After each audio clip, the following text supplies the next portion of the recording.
Welcome to Indiana Sports Beat Radio, presented by Endeavor Hospitality Group and Andy Moore-Honda of Bloomington. Looks over the middle, second guesses, fires, throws. Does he make the catch in the end zone? Yes! Touchdown! Oladipo to win it. Another one! He got Another it! one! Oladipo! Another one! Huge hole! He's at the 30! He's gonna go! 10, 5, touchdown! Jonathan Taylor! Galloway finds Rob Finnessy, who fires the three, and He hit it! Now, from the Golf Club at Eagle Point Studios, here's your host, Jim Coyle. Hello, everybody, and welcome in. It is Wednesday already. Are you kidding me? We've made it halfway through the week. It's not exactly the most beautiful of days out there, but what are you going to do? It's, man, this has just been a funky spring, wonky roller coaster, up and down, mostly wonky weather, a couple of days of good, then shaky, which spring's always a little tumultuous, but this has been a little weirder, more weird. I don't know which one of those is correct. I'm lost. Yeah, it just seemed a little strange this spring. But I think we say that every year, don't we? Welcome aboard, everybody. Tony V's online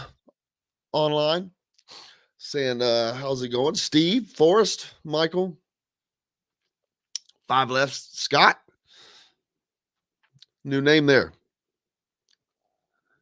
Scott Jardigan, how are you? What is going on as we inch closer? It's also Derby week. I know all of our good friends listening. Hello, Evansville on the Raft 97.7. You're just downriver from Louisville, home of Churchill Downs and the Kentucky Derby. It's funny, John, that you don't have to get very far away from that area to where the effects are not felt that much, in my opinion, at least. What do you mean exactly? If I mention Derby in and around Bloomington, they're like, huh? Oh, yeah. They know what it is, but Oh, yeah.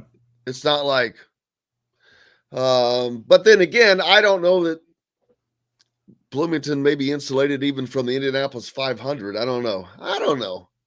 We'll see. For me, as somebody who grew up in Southern Indiana for 11 years, then moved to Kentucky, I never understood what the big deal was until I was, closer to the age I am now. I was never completely interested in the Derby, but maybe that makes me lame. It probably does, but well, that's not just that makes you lame. There's a lot of things that make you lame, John. But that's no, I'm just kidding. Ha! That was that sounded like a good, that sounded like one of the lines from Caddyshack. Speaking of Caddyshack from the other day. Oh, you're not just a slouch as far as you know. Or what was that line? He said, they don't talk about you as far as you know. Well, just to further enhance my lameness, I haven't seen Caddyshack. Yeah, you shouldn't even tell that to people. Well, but I will give you a pass, and now it starts to dawn on me a little quicker. It's an old movie. When did it come out? Was it 80s or something? Yeah, something like that. Like 1980, maybe. That one may have came out in 1980. I think. I'm guessing. So yeah, it is an old one. But it's one that the reason I still see a bit of surprise is because it is, when we were talking about it the other day, it is the most quoted sports movie of all time. It's just a sports movie. So I was going to butt in the other day when you all were talking about that stuff because I had heard that Coming to America is probably the most quotable comedy movie of all time. And you didn't even mention Coming to America. Well, because I was talking about sports movies. Exactly. And I get that now. That makes sense. But now I'm not going to argue there because that is a movie in which me and a friend of mine used to come home and watch every night, Friday and Saturday night, for like an entire year. So yes, that is another one of my absolute favorites. And it is one of the most quotable movies of all time. It's just great. But did you ever watch the sequel, Coming to America? Yeah, it sucked. It stunk. It stunk. So yeah. See, look at this. Look at the response you got. I didn't even notice. We got JTP Young Pup from Ross. That's kind of lame from Five Lefts. Come on, JTP from Michael Music. Someone said Pete fire. Clausen said I was right about the 80s. I'll take that. And then Howie says I should be fired. So, but Five Lefts agrees. Coming to America, most quotable. I'm not disagreeing. But we were talking sports movies. But yeah you want to throw that one in. That's one of my absolute favorites, though. But yeah. But that one has a lot that you can't use. Yeah. But they're still funny as they can all get out. If you're not familiar what movie we're talking about, Coming to America with Eddie Murphy and oh my gosh, what was the other dude that had the show he hosted? I don't know, but for some reason I'm thinking he passed away, but it might be some. Oh my God, you're a no help to me today. He did not pass away. No, well, maybe not the guy you're talking about, but one of the guys in one of the barbershop scenes, I'm pretty sure passed away. Huh. Jennifer says she quotes Happy Gilmore weekly, which I haven't watched that enough to do that. Arsenio Hall. Yes, there you go. That's who I'm thinking of. It was Arsenio Hall. He did not pass away, did he? That's not the name that rings a bell. Yeah, certainly didn't ring his bell. Looking forward to Bob Kravitz joining us here today. Hadn't talked to him in a couple weeks. Glad to hope he's feeling better. Rick Bozich, he should be down in Louisville to see how it's been going down there in Derby Week. Cal Neddenriep from the Star. Looking forward to talking to him. Is going to have a couple of new sports coming. Boys volleyball and girls wrestling headed to the IHSA. Voted on this week. And we had mentioned that was probably something coming up. What amazes me is I noticed that the boys volleyball tournament, I think, is been held since '94. That's how long it has taken for this to become a sport. Holy cow! So that takes a minute, man. They've had their own tournament since '94 or '95, so and it's just now becoming a sport. Yikes!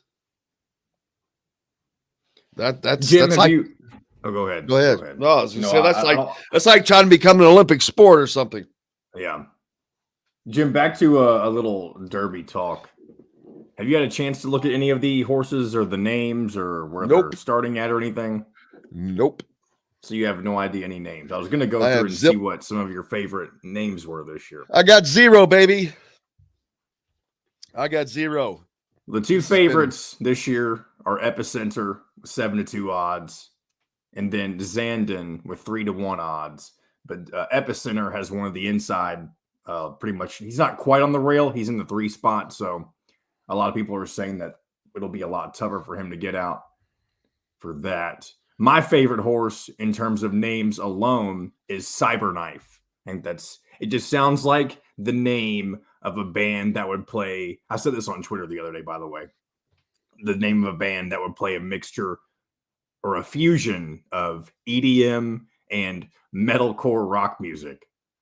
I don't know if you know what that is, but see that I just realized how old I am. I don't know what the hell you just said. Are you talking in code? See now the generation gap I'm just kidding. Comes I'm back just to kidding. you. I'm just kidding. I'm kind of kidding. I should say I'm kind of kidding. I know what fusion means. No, I'm just kidding. No. I'm kidding. That was a joke. No, that's what I don't know what it means. Okay. EDM is electronic dance music, and then metalcore is. You know what? Guess what? I don't punk rock. I feel bad about nothing. I apologize for nothing. I apologize for not knowing. I don't apologize for not knowing what that is. Most people shouldn't know what that is. I don't care about the punk rock, but the EDM. The electronic. It's basically new age disco. That's kind of how electronic dance music. I don't like that. I'm not saying I like that kind of music. I'm just saying that the name Cyberknife just screams EDM and punk rock.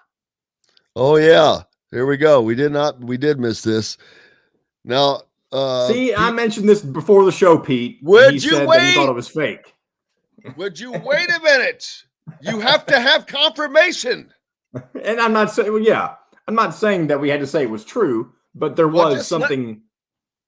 If you would have let me talk, you would have heard me say that, hey, guess what? John brought this up before the show, but we'll go right ahead. Guess what? I don't have to. You've already said it.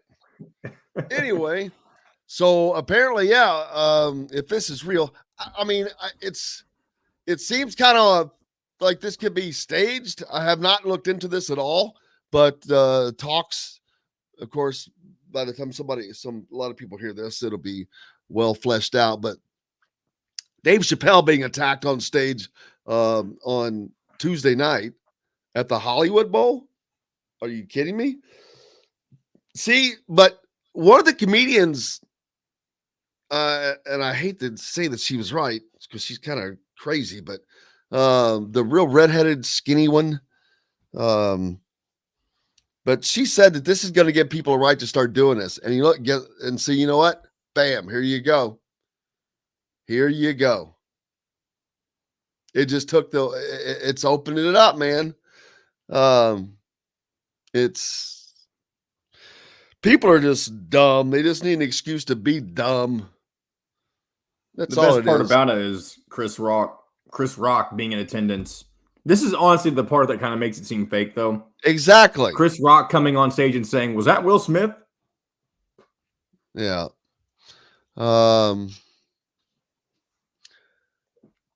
Tackled is the word they used.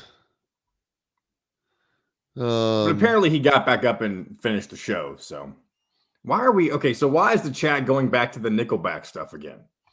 That you're a Nickelback fan? Yeah, someone says John is a Nickelback fan. Yeah, I saw that. John likes Nickelback. JTP thinks Nickelback sounds like AC/DC, which I will always agree with. So. Whoa. Back up. That. If you dislike Nickelback, you're just choosing to dislike fun. No one, whoever said that they sound like AC/DC. I said it back, I don't know, months ago.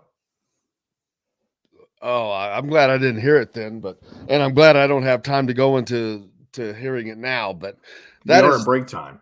Thank God, because that's the most ridiculous thing I've ever heard in my life. Hey, looking forward to talking to somebody that has some sense today. Honestly, Bob Kravitz, looking forward to talking to Bob. See how he's been doing from The Athletic. Cal Neddenriep from the Indianapolis Star, and Rick Bozich, Hall of Fame writer from WDRB.com. Don't forget all of our good friends at Endeavor Hospitality, especially. Make sure you go join the WOW Club to start off everything. It's a totally free app. Sign up. You can start earning WOW rewards today. WOW Club members earn exclusive discounts and dining dollars to spend and more sent directly to your phone. Just go to your Apple App Store or the Google Play Store. That's all you got to do. Eat, drink, and earn. Also, Andy Moore Honda, Bloomington's #1 Honda dealer. Back with more Indiana Sports Beat Radio right after this. We'll be right back to the Golf Club at Eagle Point Studios for more Indiana Sports Beat Radio with Jim Coyle, presented by Endeavor Hospitality Group and Andy Moore Honda of Bloomington. Whether you're visiting, he is my champion. Welcome back, Kravitz. Champion. Hey, boys. How are you? Welcome back.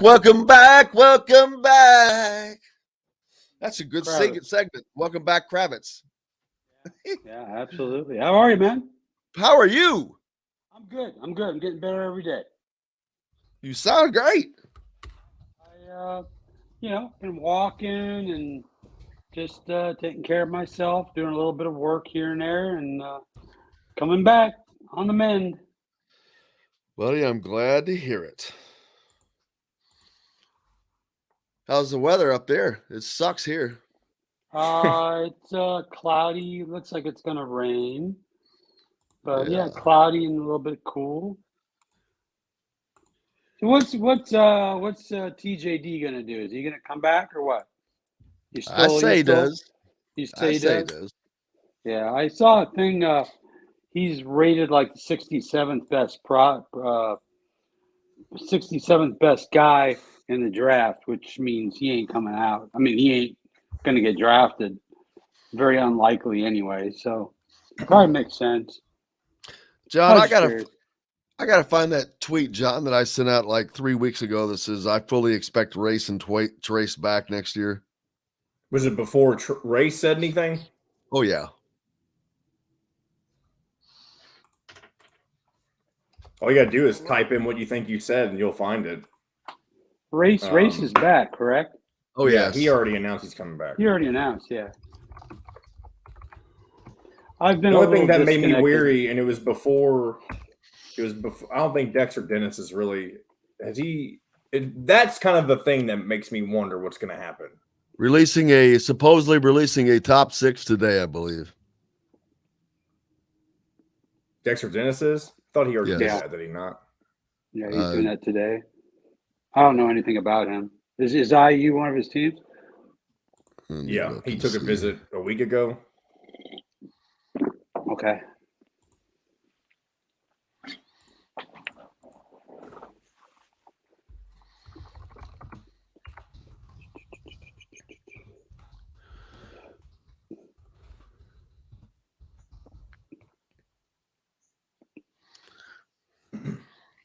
Yeah, what we got?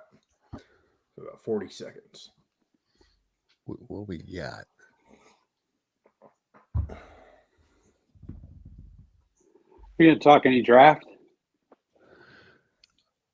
Did I? Do you want to? Or Oh, absolutely. okay. Whatever you want to talk Whatever. about. I was just Yeah. throwing it out there.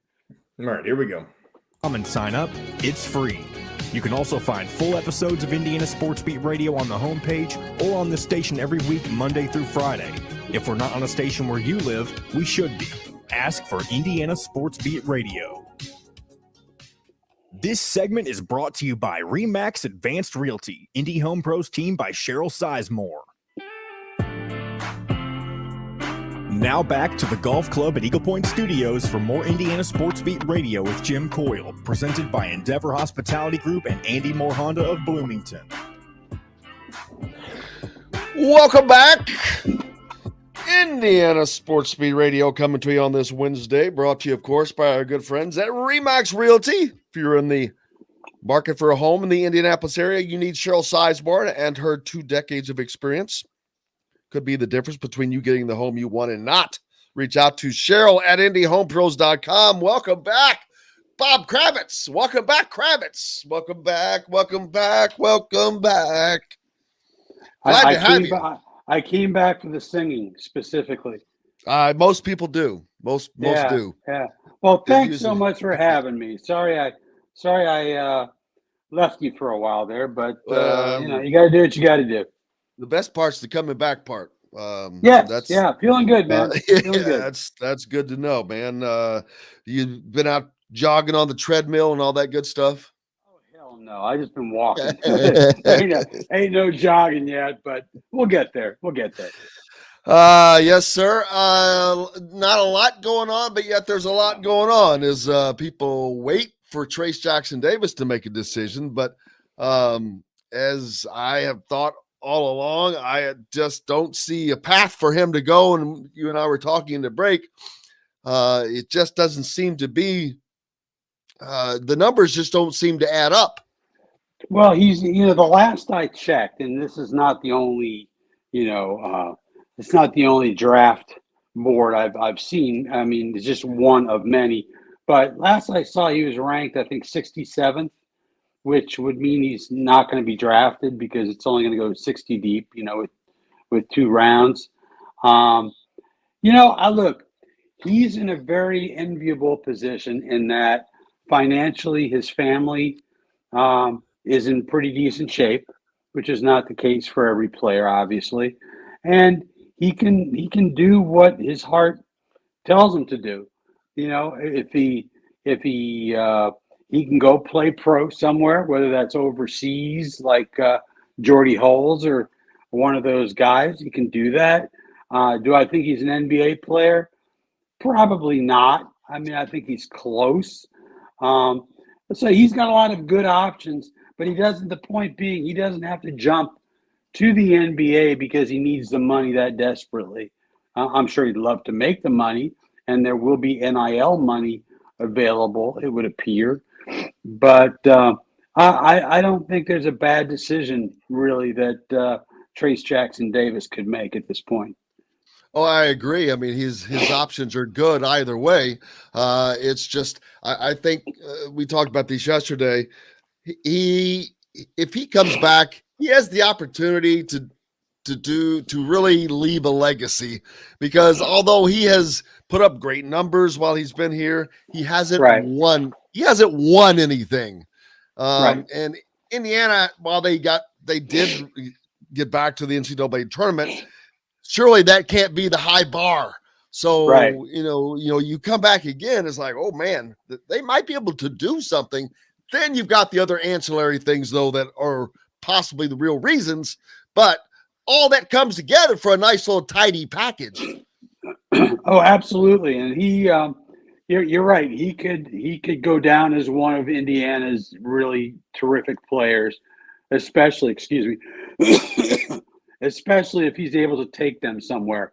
You know, if they're able to compete for a Big Ten title, which if he comes back, I think they're going to be a team that's going to be not favored for the Big Ten, but certainly one of the top 3 or 4 teams that have a chance to win the Big Ten title, along with the race and everything else that's going on. But, you think about like Yogi Ferrell. For the longest time, Yogi was a really good player who hadn't really led them anywhere. And then he hits that shot against Iowa. They win the Big Ten title, yada, yada, yada. Next thing you know, Yogi's got quite a history at Indiana. So, yeah, I think it'll be great for Trace. And, you say what you will about NIL, but if it keeps Trace in school, why not? Go get your master's and be prepared for life beyond basketball. Absolutely. And then something bigger. We've seen all this NIL money. How about the NIL package that Pack got? Nigel Pack. That's nice. Oh, yeah, that's nice. But now, in seeing all that, I saw a report that possibility the NCAA is trying to do something to at least get the boosters out of the NIL business. Yeah, how you can do that? The toothpaste Exactly. is out of the toothpaste is out of the tube, boys and girls. Well, There's I not a hell think of a it's lot so you that can they're do. not, so that at least that they're not organizing the deals. But if you've got a guy like they do down there in Miami that's going to put in $10 million, you think he's Right. not going to have a say in how it's being used? Oh, absolutely. Look, the NCAA for years and years and years put their fingers in their ears and said, we don't want to hear it. We don't want to deal with it. And now it's here and now it's out of control. And if the NCAA had shown some foresight, if the NCAA had acknowledged at some level that this was the future, they could have controlled it a little bit better.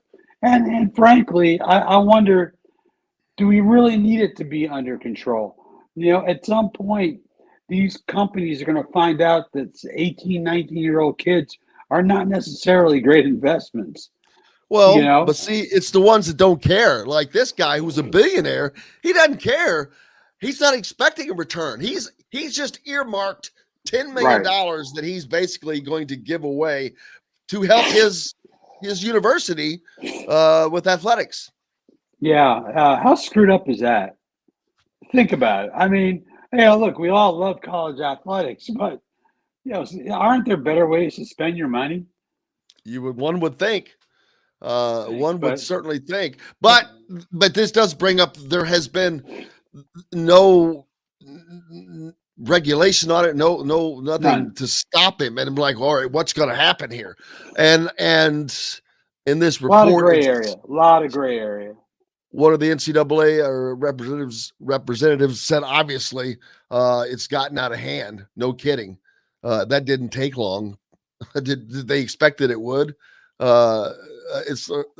Cheating was illegal, and it's out of hand. Did they not think that this was not going to get out of hand when they legalized it?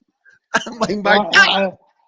I agree. Although I do think that there's going to be a market correction here. I mean, you find with free and open markets that there, again, 18 and 19-year-olds are not the greatest, as far as, paying your money. They're not great investments necessarily. They're going to do what they want to do.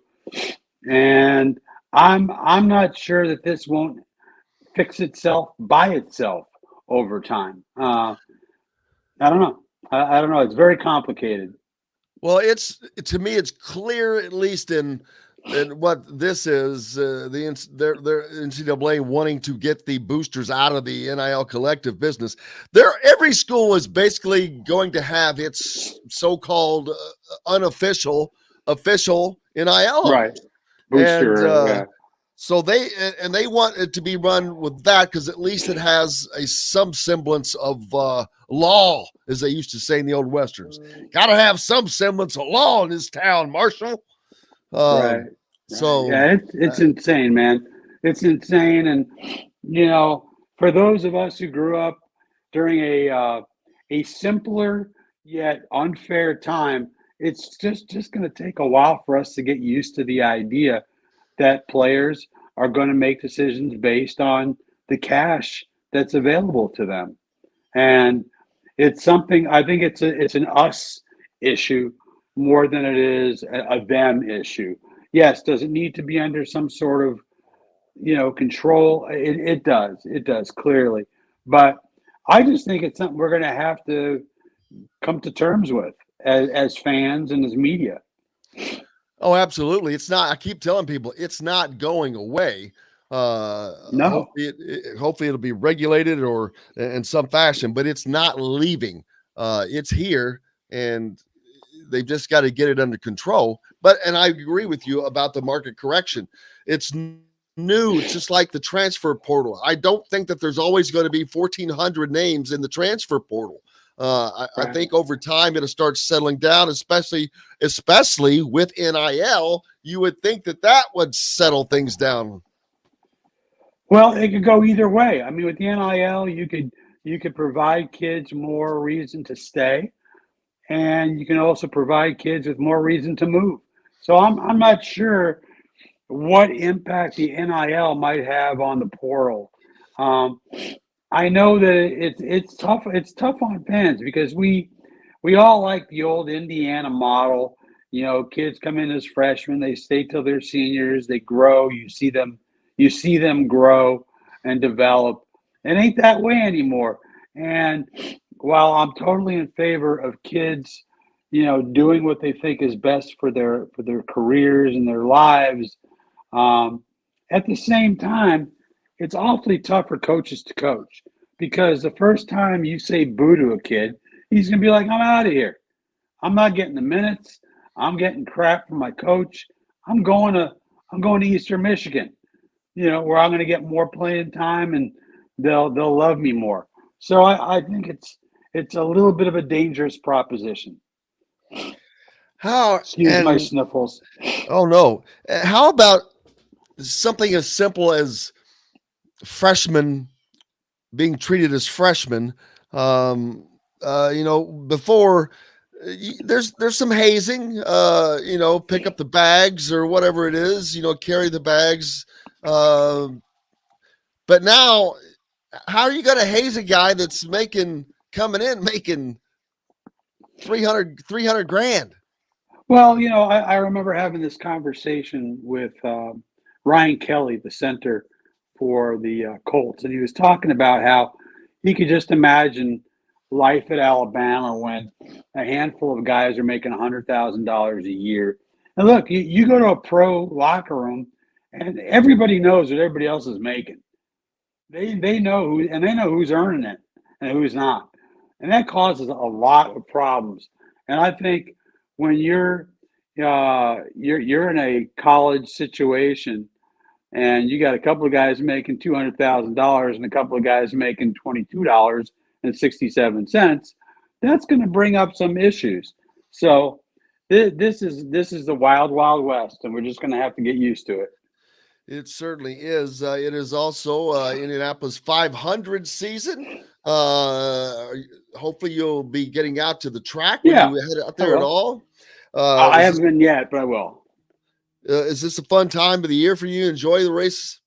I do. With the athletic, it's not like when I was with the Star or with WTHR, where I was out there all the time. With the athletic, I'll probably write one or two long features, and I'll cover the race certainly. But there isn't that national desire to read about the Indy 500, unfortunately. If you look at the numbers. So, I really enjoy it. I came out here in 2000. I didn't know anything about motorsports, nothing, which makes you wonder why the hell they hired me. I mean, I'm a hockey guy, and we don't have hockey, and I don't know squat about racing, but I've learned so much about the sport. I love the guys. Talk to them. They're great, great folks. They're all completely insane, which you have to be to go 200 miles an hour on that track. I'm looking forward to it. It's going to be great. How fast are they actually going on like the backstretch? They're hitting 240, aren't they? In quals, yeah. Well, not 240, 230 in quals, yeah. Yeah, Wow. not race trim, but they're completely insane. Have you ever done the No, I two-seater, wish. Jim? I would I've done give it anything. twice. I would love to do that. I have not had that opportunity. That would be something that would be fun. I would like to do the NASCAR experience too, where I got to drive the car. I want to drive. That'd be fun. I put that sucker right into the fence. Yeah, no, if I was in NASCAR, I'd be fine with me. If I'm in the Indy car, I'd rather have Mario or somebody like that driving. I had Mario. Yeah. I just wanted to give you that opportunity to name drop there. Pow, big name drop. Boom. I had Mario. Him as in Andretti. I had Guerrero the first time. Guerrero, the guy who crashed on a parade lap. That filled me with positive thoughts. Oh my God. What's worse? Crashing on the I know what's worse. I was gonna say the other is, how about the kid, it was an Andretti, leading on the fourth lap of the final lap? Who was it leading on the final lap that crashed in turn 4? Hildebrand. Oh my God, I can't believe that. J.R. Hildebrand. And how do you crash on turn 4 of the last final lap, man?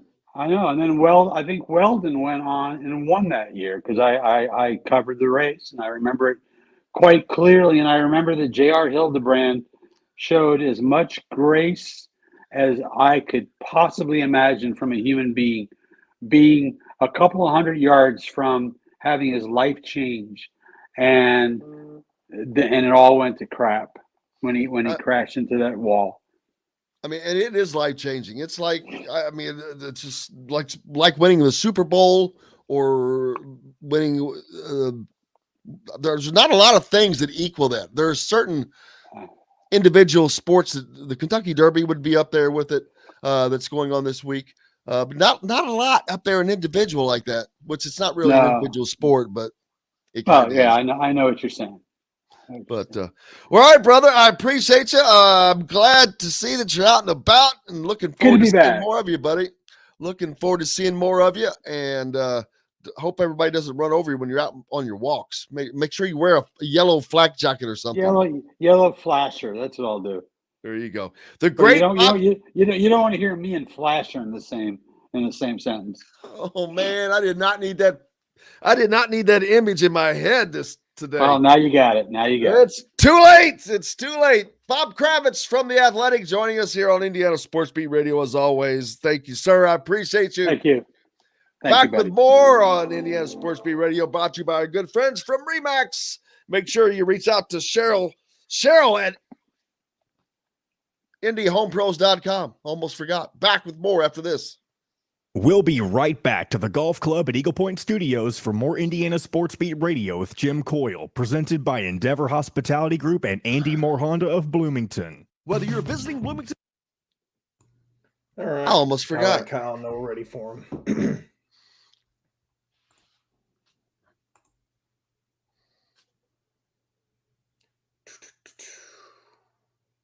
So, what segments are open? The one between Kyle and Rick,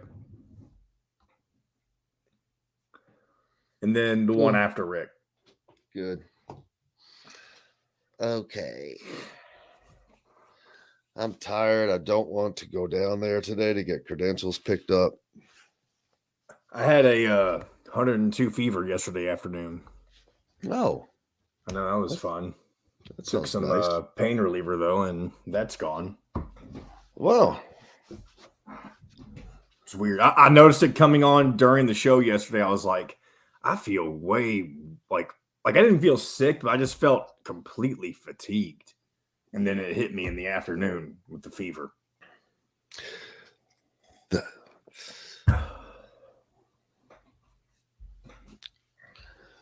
you know what the prescription is, don't you? No. What are you gonna say? More cowbell, baby. Bing, bing, bing, bing. I got a prescription, and the only cure is more cowbell. Yeah, that's you don't know what That is one thing do that you? I do know is the You cowbell do? joke. Yeah. That's What- SNL, right? Yes, it's not just SNL. It's what's his name? Will Ferrell? No, yeah, well, he's doing it, yeah, but it's the guy with the Christopher Walken. Man, Wacky. I've got a fever, and the only cure is more cowbell, man. Here's Kyle. Hello, Mr. Kyle. Hey, what's up, Jim? How are you doing, sir? Good. How are you? I am fine as wine. Actually, I'm tired. Oh, man, it is wet out there. It is. How's baseball going? High school? Yeah, I don't cover a lot of baseball. lucky. I couldn't tell you a whole lot. A lot of rainouts, I guess. Ha. All right, here we go. And fun for the entire family. Where else can you get all you can eat, listen to great music, enjoy it all on a beautiful Southern Indiana spring night? Let's kick summer off early. For more information, go to the Courtroom Sports Grill Facebook page. This segment is brought to you by Southern Stone Restaurant. Now back to the golf club at Eagle Point Studios for more Indiana Sports Beat Radio with Jim Coyle, presented by Endeavor Hospitality Group and Andy Moore Honda of Bloomington.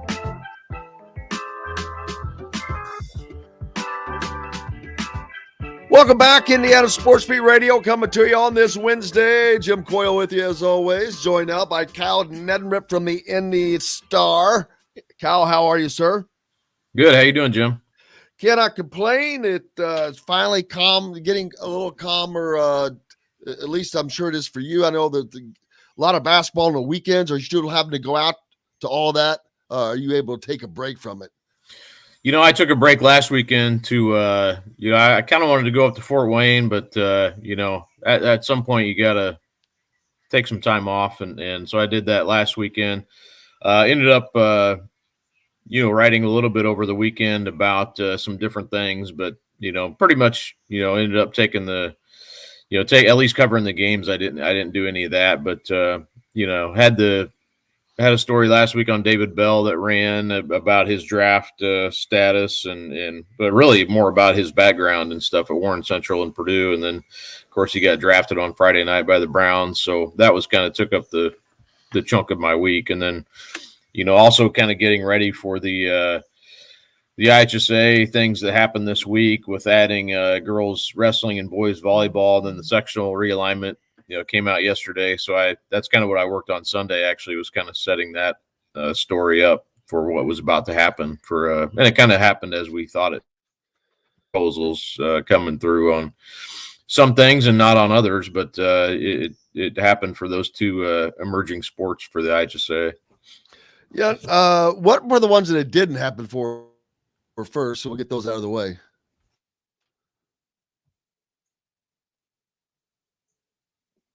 I think I just lost Kyle, but we'll wait for him to get back. John, are you with me? Yeah, I'm here. Good. Well, we'll wait for Kyle to get back. Lost the connection with him there, unfortunately. But what he's talking about is the girls wrestling and boys. There you go. I'm sorry, we lost you. Back. I think we lost you there for a second. Yeah, I lost my connection. But yeah, so basically to have a there was talk about maybe doing Sunday events. I don't know how much of that you caught, but wow. Tournaments, just for basically for emergency or weather situations in the tournament, that ended up not going through. I didn't think it probably would.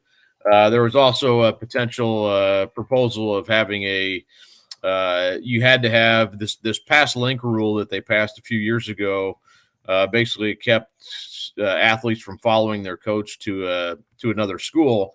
There was a proposal to maybe have where you'd have to have evidence of past link of wrongdoing, basically, instead of just the actual having the coach there and the kid follow him. You had to have evidence of wrongdoing, and that did not pass either, which I didn't think it probably would. Those were kind of the bigger ones, I guess. There were some other, there's a lot of kind of minutia things that they change in the bylaws, like wording on, open gyms and some of that, they'd put in place because of the pandemic and they just kept it. But those aren't major topics or anything. But the biggest, probably the biggest one was, and there's also some transfer stuff that we're considering. Again, it's probably easier to go read it than me talk about it, but it was where if you moved more than 75 miles, you would have the opportunity to go to a school within, I think it was a 20-mile radius, and have basically have immediate eligibility at any of those schools. That ended up, I think that was tabled, or they're going to reconsider that. So that was another one. So, there's several things every year. There's a lot of things kind of on the table that they consider. And then, there's a handful that you probably will go through. I'm trying to think. There was another one, that was a bigger one. I'll have to look at here and see, but yeah, the biggest ones were probably the new sports being added, and those were neither one of them really a surprise. Oh, the out of state. The one I wasn't thinking of, the out-of-state contest limitations, where the rule has always been you couldn't compete against a team that was more than 300 miles from the state line in any direction, or or play them at home. So the proposal was, all right, we won't travel that far away, but we can play either at a site that's closer, or at home, basically, against a team from anywhere. And that would also, say Evansville Mater Dei's in a wrestling meet, and there's teams that come in from other places that are farther away. That would be, right now they can't, if it's even in a wrestling event, they couldn't wrestle against a kid who's from more than 300 miles from the state line. But, in this case, they would be able to. That, that did not end up passing, but that's going to go back. They're going to make some adjustments to it. And I think that will probably pass at some point, just not this year. So I think that'd probably be a good thing if it did. Kind of gives you some opportunities to maybe to go, play in some events that maybe you aren't able to now, or play some opponents now that you're not able to.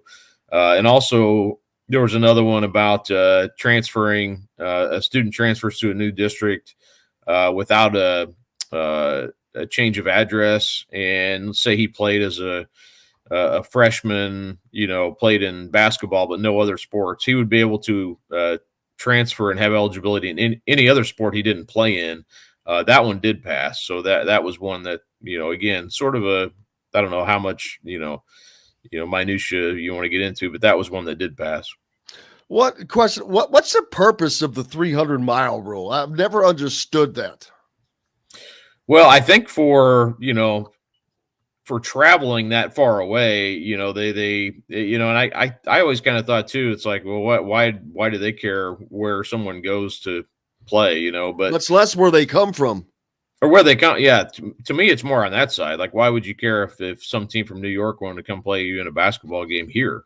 So I never really, I don't know if they think it's it's a benefit for those schools that would do that there's some sort of benefit in that would be unfair to other teams. I don't know. I really don't have a good answer for that. I've asked that before, and I don't think I've ever really gotten a good answer for it. But, I get, you don't want teams traveling all over the place and that sort of thing, or feeling like they need to, so I sort of get that from traveling outside of that radius. But yeah, bringing teams in, and there have been a couple of cases where, they've been granted an exception. I want to say a few years ago, gosh, this was probably been 10 or 12 years ago. I remember there was an event at Ball State where I think it was NFHS sponsored event where Lawrence North played some team from Seattle, I think, in basketball, and that was okay because it was a National Federation sponsored event. But so you've seen that a couple times, but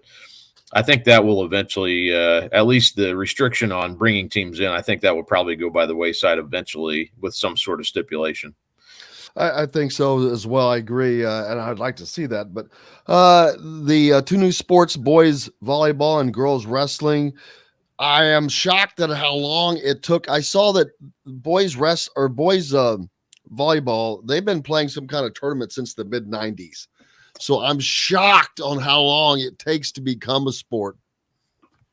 Yeah, so that was, and even now, and I'm actually going to go to a boys volleyball match tonight and write about this a little bit more. But so yeah, it's been, and I think there's a misconception like, oh, there's this is just something that's starting up now. It's like you said, I think it's been since '94 that they've had a tournament, the Boys Volleyball Coaches Association. And girls wrestling's also been around for a while. And you do see, I remember Kayla Miracle for Culver Academy years ago. It's probably 10 years ago. I remember writing about her. She was the first girl to make the boys state wrestling event, which was really cool. And so girls wrestling's really taken off. It's been something we've seen a lot of girls. They have their own, kind of like boys volleyball. They have their own club, wrestling state meet. And I think it was at Kokomo last year. So they have and with girls wrestling, this is another thing too, that, really you're going to have 50% of your schools, participating in order to become IHSA official sport, with the tournament and everything and fully backed. Right now they're just emerging sports and they have the IHSA's backing. They just don't have a full tournament yet. So boys volleyball is going to have to get there. Girls wrestling, I think, is going to have an easier time getting there just because, basically you only need one girl on a team to constitute really having a girls wrestling team. So that will be easier. And I think the way girls wrestling's taken off, that's not going to be a problem. Boys volleyball could be a little bit tougher, although I think I think it's headed in that direction. I think also with the IHSA's backing, you're going to see a lot more teams start taking it seriously and getting involved. The metro area here in Indianapolis, there's a lot of teams playing already. And that's kind of the majority of the teams are from around here. So, but I think it'll continue to spread to get to 50%. That's going to take some doing, but it's at least has the backing of the IHSA now, which I think will be a good thing for the sport. And like you said, it's been around for, almost 30 years now in some capacity. And, so I think there's a pretty good head start with it, but it's a cool, I know there's going to be coaches who are coaching other sports who may not like it, but I think it could be compatible with maybe a basketball player does volleyball in the spring or whatever. I think there's some sports where we kind of fit good athletes with some size who could play potentially play both. Maybe basketball coaches wouldn't want that necessarily, but maybe some kids who don't have opportunities in other sports get a chance to play, and I think it'll only grow. As it gets more backing, it'll grow at the club level too. And I know there's already some clubs around here that are pretty established anyway. So I think it's a good thing. I think there's a pretty good, and it's a fun sport to watch. The girls volleyball. I mean, that's always at the college level, man. Those it's amazing how awesome those athletes are. The boys the same way. Yeah, oh man. You talk about the popularity of girls wrestling. Tell us about that, because I'm not out in that element. Is that so? That's a pretty popular sport, or a very growing sport, obviously. Yeah, definitely. It's probably one of the more fast growing sports. And I again don't have the numbers in front of me, but I remember talking to Kayla Miracle again. This been 8 to 10 years ago, and she made the state. She was not wrestling girls; she was wrestling boys all the time and doing really well. And there's colleges that even at that time were offering scholarships and a chance to go on to Olympics in women's wrestling, and so there's opportunities out there that I think people probably don't even realize. And then I think once. It's like anything, you see, okay, well, my neighboring town's got a girls wrestler, I'm going to get involved now. And then it kind of, and you have coaches in these areas that promote it, and it's a pretty tight community. I mean, it really, wrestling anyway is that way, but in girls wrestling, it's kind of, it kind of spreads like wildfire too, just like the boys does. So, there's a lot of, really good girls wrestlers out there. And like I said, they have their own state tournament. I am curious to see like how many, will they completely go to girls wrestling, or will some of them want to stay and compete against the boys? I don't know what that, what that looks like exactly, but, or could you do both? I don't know the answer to that. If you have your own state meet in wrestling, could you still do, the boys side if you wanted to? I don't know if you'd have to choose one or the other, but at least there's that opportunity out there for girls to have their own tournament and be backed by the IHSA now. Yeah, didn't think about the crossover there, but if they get their own, I think you got to stay in your own lane, just because, I mean, that's the point of having the separation. And if they're great, they're great. So let them win a state title and be great. But you think that there may be some that are good enough that, or I know there will be some that are good enough, but some that will want more. There could be. I mean, I don't know that. I don't know what that looks like exactly, but I would kind of assume if you have your own tournament, then that's probably the direction you'd want to go. I mean, that's what I would assume, but I could be wrong. I mean, maybe you want to go compete against the boys, and that's maybe you just choose one over. I don't know. That could be something that you could possibly see. I probably should have asked that question actually, but I'm not sure exactly. I guess once there isn't a state tournament yet anyway until they get to 50%, but that's something I can ask in the future. How long do you think that'll take to get to that number, the 50% number? So it shouldn't take long for girls, because not a lot that you have to do, like you said, to have a team. And so that should be up and running sooner rather than later. Yeah, I think girls wrestling, and I had the numbers in there, but I think that they're a lot closer than boys volleyball would be. Just like you said, I mean, it's pretty obvious why you only need one person basically on the wrestling to make up a team, or be constituted as a team. But yeah, boys volleyball will take a little bit more. And I had people ask also about lacrosse, and I think that's something that boys and girls lacrosse are probably the next sport that you would think would potentially be on the radar. But the other part of that is, lacrosse takes quite a few people to make up a team, and a lot of these schools that are, you're already kind of spreading your sports thin, especially once you ask, you add on volleyball or wrestling or whatever, is there enough kids to go around? Now the bigger schools definitely, but some of the, to get to that 50%, you're going to need some of the smaller schools to play. And I don't know that you have the numbers to do that overall. And I think too, lacrosse, I think they're kind of fine. Some of them anyway are fine with being a club sport, because you're kind of out of the IHSA's rules. You can't, like lacrosse, they can go travel to wherever and play in Chicago and play against multiple different teams or wherever they go, East Coast, and they're not bound by those IHSA rules, so they can kind of run their own tournament. And I think a lot of those schools are fine with that. Hey, we'll have our own tournament. Yeah, we're not IHSA, but it's a high level of lacrosse, and it's not necessarily worthwhile for us to be under the IHSA, which is fine. I mean, nothing against that either. But so I did get that question. I think there's some schools that do want it for lacrosse. They do want it to be IHSA, but I'm not sure that that's at least on the near horizon here. Yeah, I agree with you. 'Cause I was thinking that, man, all the teams you already have, men's, women's soccer, boys, girls soccer. There's only so much you can do. NIL drifting down to high school. Do you see that coming at some point? Just because everybody, and it's coming so fast. It seems like if this is the time, or if there's a time, this is the time. Everybody seems to be piling on all at the same time. But I would think that it would be hard to keep an 18-year-old person out off of a name, image, and likeness type of a deal somewhere down the road. If they're an adult, how are you going to stop them from making money?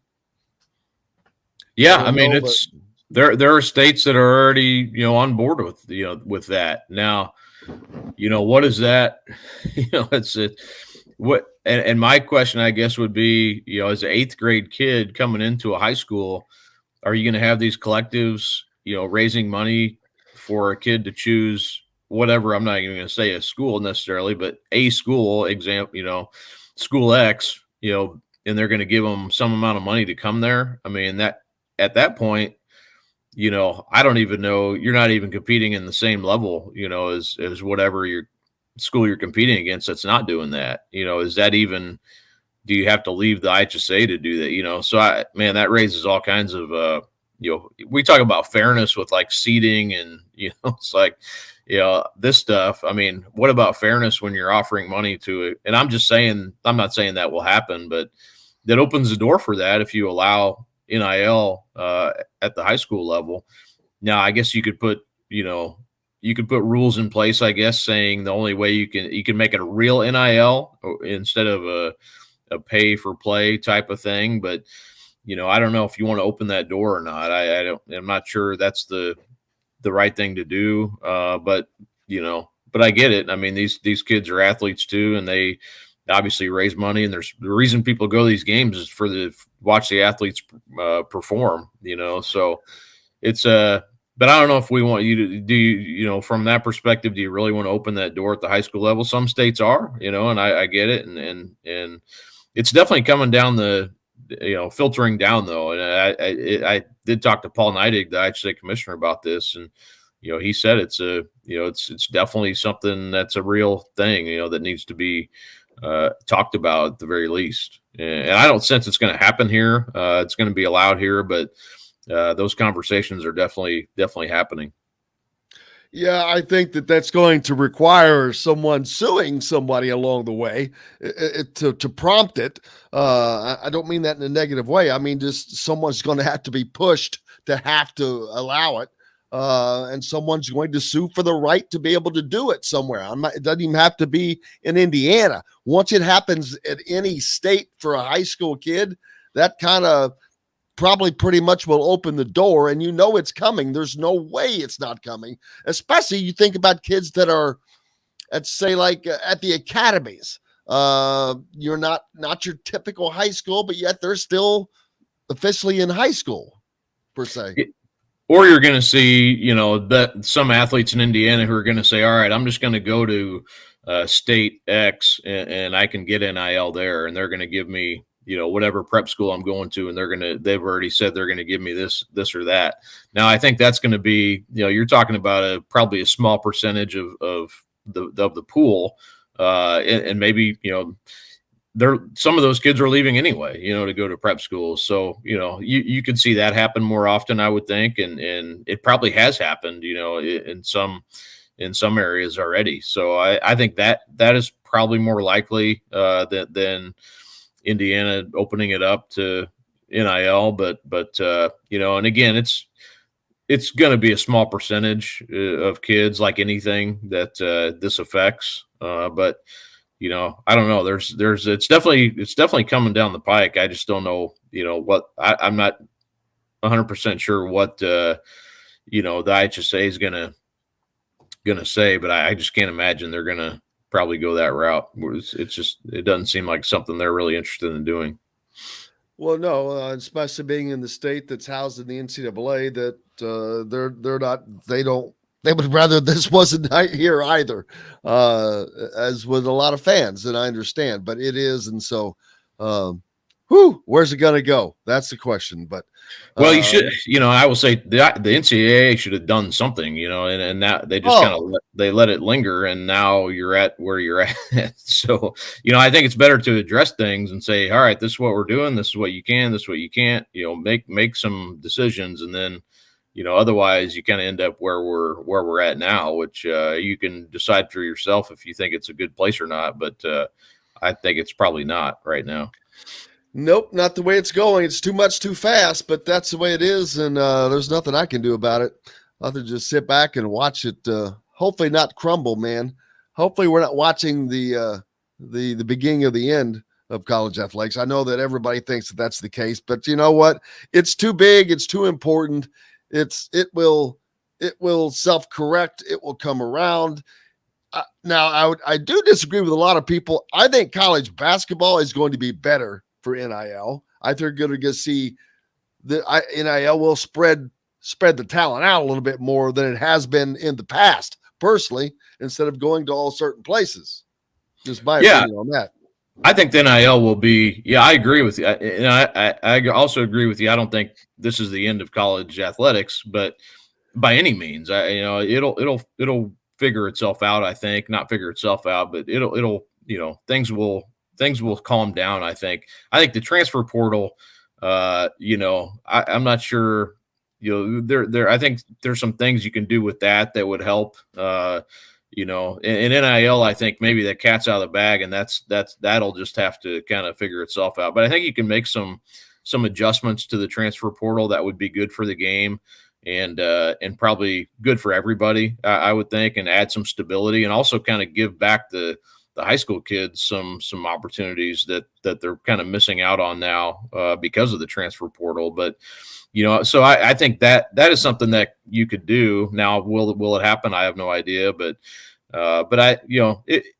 this isn't the end of college sports, in my opinion. I think it's just going to take some time to kind of find its level. Like, it went from 0 to 100 real fast, and there's a lot of changes that are feels weird right now. So, but I agree. It's college sports is too big a deal to be the end of it, I think. That sounds like Cal Neddenriep. Much too big a deal, baby. Glad to have you here as always. No problem. Thanks, Jim. Kyle Neddenriep from the Indy Star, brought to you by, of course, Southern Stone Restaurant, tying their roots in limestone with their love of Southern fares, Southern comfort food with a Southern charm. Make sure you stop in and make that a part of your Wow Club trip. Hey, we got lots more coming up here on Indiana Sports Beat Radio. See, Rick Bozich will join us next, but not until another segment. So we'll be back with that right after this. We'll be right back to the Golf Club at Eagle Point Studios for more Indiana Sports Beat Radio with Jim Coyle, presented by Endeavor Hospitality Group and Andy Moore Honda of Bloomington. Andy Moore Honda. Yeah, I had no idea what. I had my brain hung for a second. I was like, I was trying to think. I was like, is he expecting me to play the liner? Nope. But, oh, my. Yeah, you'll have about, 7 or 8 minutes of this segment like usual on days like this, and then we'll take a break and bring Rick on. Oh!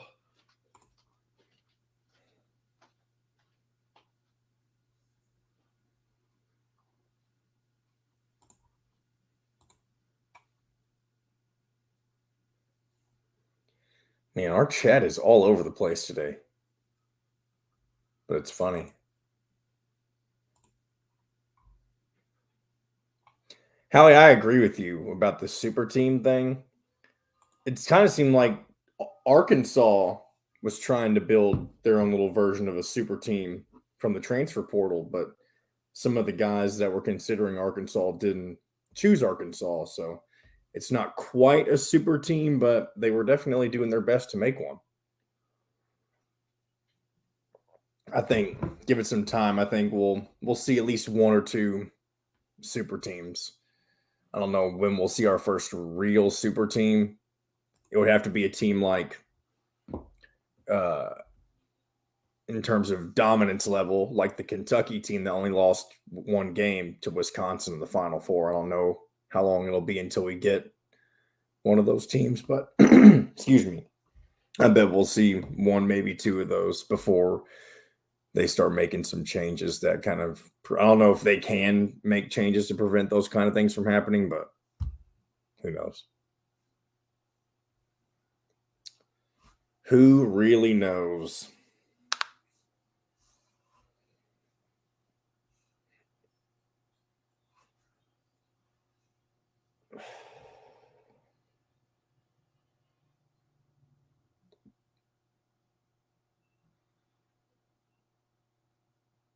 Yeah, Forrest, the whole Big East, not just Creighton, I feel like has done really well in the transfer portal.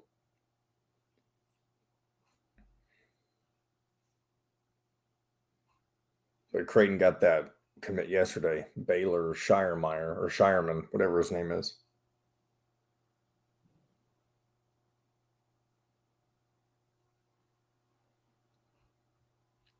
$30 seconds, Jim. We'll go ahead and bring us back in.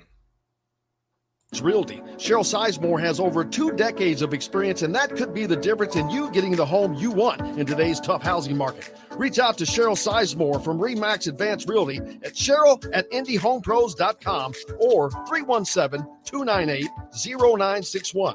Cheryl Sizemore from Remax Advanced Realty. Let Cheryl Sizemore get you in the home you want today. Cheryl@indyhomepros.com. This segment is brought to you by Bubba's 33 in Clarksville. Pizza, burgers, beer. Now back to the Golf Club at Eagle Point Studios for more Indiana Sports Beat Radio with Jim Coyle, presented by Endeavor Hospitality Group and Andy Moore Honda of Bloomington.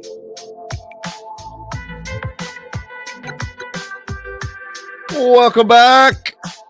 Indiana Sports Beat Radio coming to you on this Wednesday. Had the opportunity to talk to Bob Kravitz from The Athletic. Just finished up with Kyle Neddenriep from the Indy Star. Looking forward to talking to Rick Bozich in a bit. Haven't been able to talk to him for a few weeks. He's been a busy man. As the end of college basketball season came down, he had lots of stuff to do with Louisville, and he's been dealing with the Derby. All kinds of things happening for Rick. Look forward to talking to him. Are you out there a Derby fan? Do you watch the Derby? I think the weather is not going to be great from what I've heard. So there's that.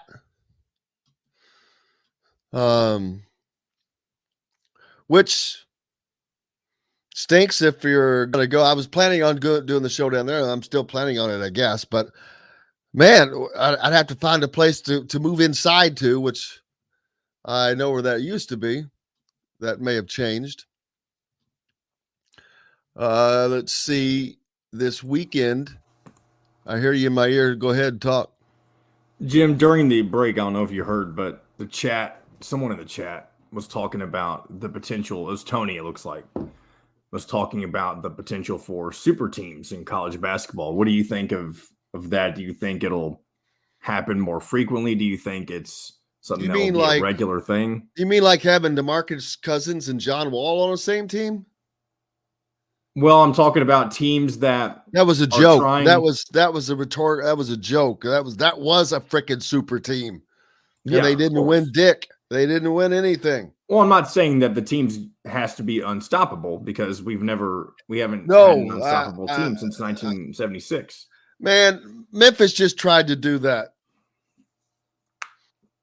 But I'm talking about utilizing the transfer portal. Did Memphis use a transfer portal? I mean, maybe they did, but I don't know about that. But look, there's only in a basketball, there's only so many guys on the floor. Okay. I just don't think in college basketball that you're going to get 5 superstars on a team in which 5 superstars are okay with not being the guy or not wanting the ball. I just don't think that's going to be the case. I think that everybody that has this gigantic fear of gloom and doom for college basketball I think it's off the mark. Not that there's not going to be changes, there are, and it's going to be different, and some of them may not always be great. But man, it's been through all this stuff before in a myriad of different ways, whether it's been the one and done or the Adidas stuff or whatever before. You can go back and over. There's been so many different things that's happened. So I just, it's basketball. There's 5 guys on the floor. Everybody wants to win. There's too many people, too much talent out there that's spread out. So I don't think that in college basketball you're going to see, you may see attempts at it, but I don't think you're going to successfully see super teams. Like I said, I think that they've already tried to do that in essence in the past. And it is what it is. They're not, if they're that good, they're not going to be there that long. So not that I could always be wrong. Hey, I got to take a quick break. Next up, our good friend Rick Bozich, Hall of Fame writer from WDRB.com. Looking forward to talking to him. I haven't talked to him in a couple of weeks. I know we got Derby coming up, all kinds of stuff down there in Louisville. Back with it with more, brought to you by Bubba's 33 right after this. We'll be right back to the Golf Club at Eagle Point Studios for more Indiana Sports Beat Radio with Jim Coyle, presented by Endeavor Hospitality Group and Andy Moore Honda of Bloomington. Whether you're visiting. Good day, Rick. What's going on, fellas? How are you, sir? Oh, I'm back from the track early mornings this week. So yeah, how was it out there?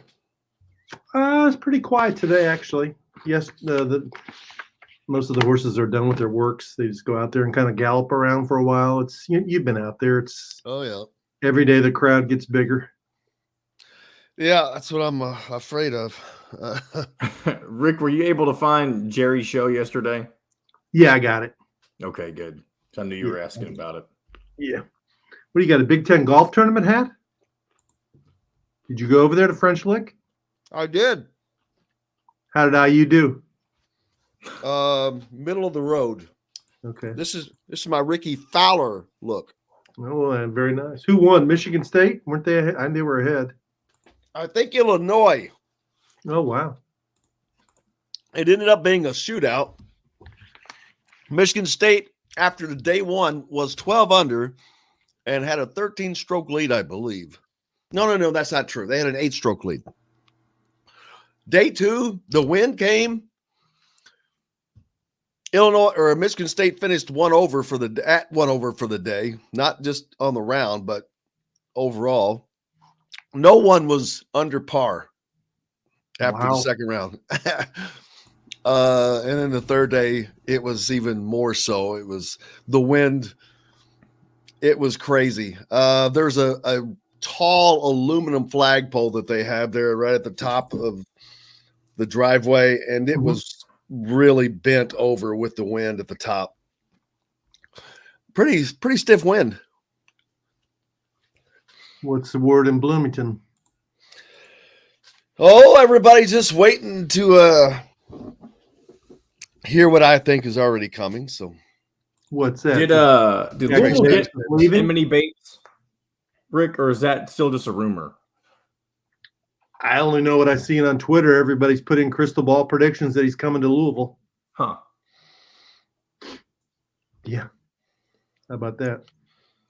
Yeah, that'd be something. Yeah, and they're supposedly in the hunt for the point guard from Iowa State. How, other than NIL, what is it that draws someone there? 15 seconds. Maybe we can save that for the Kenny Payne. The show. Get more to your door with AndyMooreHonda.com. Come see us at the all-new Andy Moore Honda, now in Bloomington. This segment is brought to you by Feast Market and Cellar. Now back to the Golf Club at Eagle Point Studios for more Indiana Sports Beat Radio with Jim Coyle, presented by Endeavor Hospitality Group and Andy Moore Honda of Bloomington. Welcome back. Indiana Sports Beat Radio on this Wednesday. Brought to you by our good friends at Feast Market and Cellar here in Bloomington. Welcome in Rick Bozich, Hall of Fame writer from WDRB.com. How have you been, sir? Derby week, doing good. A lot of stuff going on. Big race on Saturday. First time since 2019. The Derby should be back to being the Derby. Yeah, I heard they got some kind of horse race down there going up. I'm just kidding. Normally it's a gigantic week in Louisville. The weather's kind of keeping things down a little bit, though. But what's things been like on the backside, which is where everyone gets to go? The media is on the backside of the track where the barns are, and the mornings. It's over. Everything's over by what, 8 o'clock, 8:30. Yeah, well, the Derby horses work between 7:30 and 8. So really, for them, if you want to see the Derby horses go out to the track, you've got to be there early. And then training usually shuts down 9 or 9:30 for everybody else. And most trainers try and get out of there by 10. They go home and take a nap. And then if they have horses racing later on in the day, there's horse racing today at Churchill Downs. They come back for the races and do it all again tomorrow. Toughest job in sports, in my opinion, being a horse trainer. There's no days off. That's true. There are not only there are no days off, but in no other sport is the principal part of the sport more delicate than a thoroughbred horse. And the care, I mean, gee whiz. I mean, like, oh, they got a fever. Oh, it's got a toe. It's the smallest of issues that can keep them out of the most major of events. It's crazy. Yeah, you're right. And it's that way the whole year. Most horse trainers will map out a plan at the beginning of the year of these are the prep races we want to go to. This is how much time we want between races. And usually if the schedule gets thrown off much, a lot of the more conservative or old school trainers will say, hey, that's it. We're not going to the Derby. My horse isn't ready to do it. So it's a tough thing. I mean, there are countless stories of horses that have gotten here Derby week and considered to be top contenders, and then they'll be a little lame or a little sore or whatever, and they'll say, no, we're not running. I'm not there, so I don't know, but this is going to be a Derby without Bob Baffert. I don't know if the last time that has happened, but I would have thought that, or think that a lot of people would have thought that would have been a big deal, and leading up to it, it probably was, but now that it's here, am I right to guess it's probably happened without much notice or fanfare now that it's in the throes of Derby week? No, there's been quite a bit said and written about it early on. I think after the initial wave of stories about Baffert not being here and people going to his barn and taking pictures where it's now empty, and he was in barn 33, and on the outside of the barn he had plaques, or they had plaques up of all of his Derby winners, and those have all been removed and painted over. And that was sort of a story early in the week. It's kind of receded a little bit now, and then everybody went on Monday and talked to the guy who's training the horses that were originally in Bob's barn, that we had to give up if these horses wanted to run in the Derby.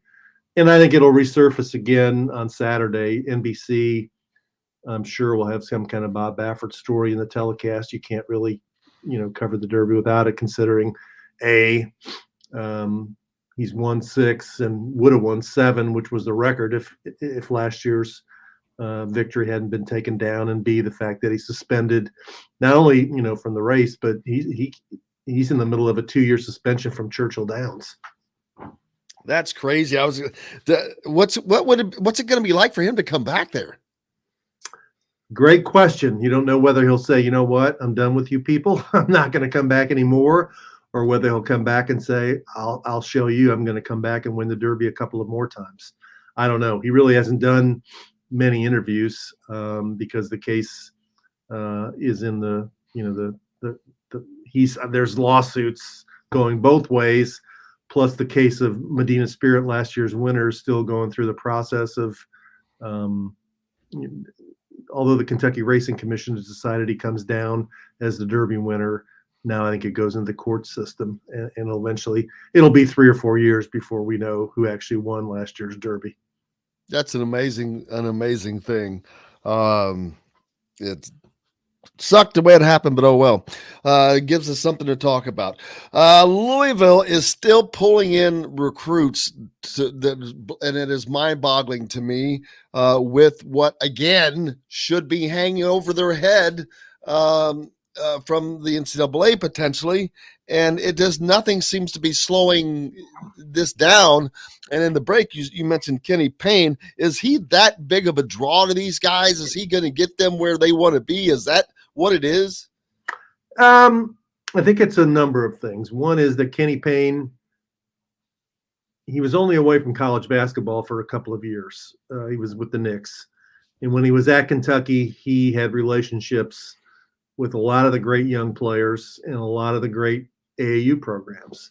And I think that he's been able to rekindle some of those relationships since he's come to Louisville. And I think he does have a great reputation, which is in the basketball grapevine, from guys like Karl Anthony Towns, Julius Randle, Devin Booker. You can go through the list of Kentucky's one-and-done players. They all speak very highly of Kenny Payne, of what kind of person he is, and how they could, when they were at Kentucky, if they went through struggles, Kenny Payne was the guy who they went to, who sort of kept them on the right path to reaching their goals. And B, the big guy, he was known as a very good coach for forwards and centers at UK. So he rides on that. And I know what you're talking about is you would see some hesitation for some people to come here because they might be on NCAA probation with the case still in front of the IARP or whatever it's called. But I think there's a sense at Louisville that there's still no resolution to that case. There's no real definite timeline and when there is going to be a resolution to that case. So until there is one, just proceed as if next season you're going to be able to play in the tournament. They might as well, because it seems to be a formula that has worked for a lot of people over the past. North Carolina comes to mind. Kenny Payne also, there's some crossover with Mike Whitson, not just over with teams of the past, Knicks, and but a big crossover there. Those guys, what are you mentioned them being friends, and there was some fear of Indiana losing one of their top recruiters to Louisville for a while. But Kenny Payne certainly put together a good staff. But maybe that sees Indiana and Louisville playing again in the near future. Yeah, it's possible. Kenny and Mike became friends with each other when Mike was on Larry Brown's staff with the Pistons, and Kenny Payne was back at the University of Louisville finishing up work on his degree.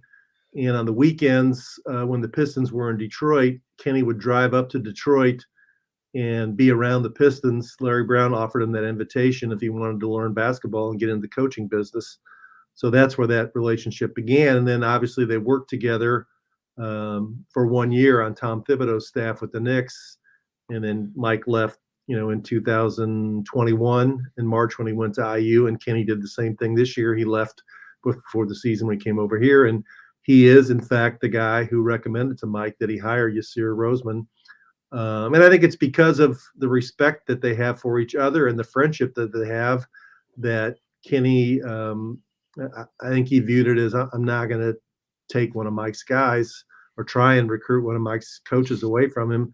He's committed to Mike. He's working for Mike, and I'm going to respect that. And he got his own guys. He got Nolan Smith to come in from Duke. He got Danny Manning, the former Wake Forest coach, who was at Maryland this year. And then he brought a third guy in from Oregon who was director of operations out there. So he's got a solid staff here. And, it's funny the way the whole thing works. I mean, Kenny got Nolan Smith, and that set the chain reaction in order that resulted this last week in John Shire taking Jay Lucas off John Calipari's staff, which has Kentucky fans not very happy. Really? No, they're not happy. No. I saw that happen, and I'm like, I don't follow that they were upset about it. But what do they expect? I mean, it's like to think that Kentucky fans just have this sense of entitlement that nobody else is entitled to do anything or go anywhere or play anywhere else. It is absolutely nuts. They are really, truly nuts. I think it's because I think he's only been an assistant for 1 year. He came here from Texas, where he was on Shaka Smart's staff, and he was maybe the fourth coach or the ops guy or whatever. And then they moved him up, and he did a really good job in recruiting this year at Kentucky. And I think he had a good line. I said, now we're getting someplace on why they're upset. Right. And, it's a rivalry. Kentucky and Duke sort of, we're the best program in college basketball. No, we are. And for Shire to be a first-year coach, to be that bold, to go, is a brilliant move by Shire. I'm going to strengthen myself and hurt my rival. And I think it also helps Shire differentiate himself from Coach K. Coach K, as you know, for the last 20-plus years, has only had former Duke players on his staff. It was part of the, quote, brotherhood. And Shire says, I'm my own man. I'm going to do it a different way. I'm going to have a guy who, has great relationships in the AAU world, especially in Texas, which is a very good state for college basketball and is considered one of the top young assistants in the game. And I'm going to bring him in here. And the part of it that's overlooked is that, and was mentioned to me by my friend Jerry Eves, is that Jay Lucas's father is John Lucas. John Lucas grew up in Durham. Jay Lucas has family in Durham. And, if you want to advance your career, you've been at Texas, you've been at Kentucky, you've been at Duke, the next round of head coaches, that jobs that come open, I think Jay Lucas will have himself positioned to move on and get his own job. So, and Kentucky just did the same thing last year to Illinois. Exactly. They took both of their assistant coaches. Yeah, too. But that's okay when they do that. You mentioned that Coach K thing. I think that went back to 1991 was the last time. Holy cow. Right. I mean, and I remember sending out a tweet about that. I'm like, you talk about stability, I guess you'd call it. I mean, man, is it stability or is it not wanting anybody else tough around you? I don't know. I don't think he had to worry part about of that. it is marketing and creating this aura of we really are the brotherhood. We take care of our own. And once you become part of the Duke family, you're in the club, and it's a very exclusive club. And, I think it's a marketing thing as much as anything else.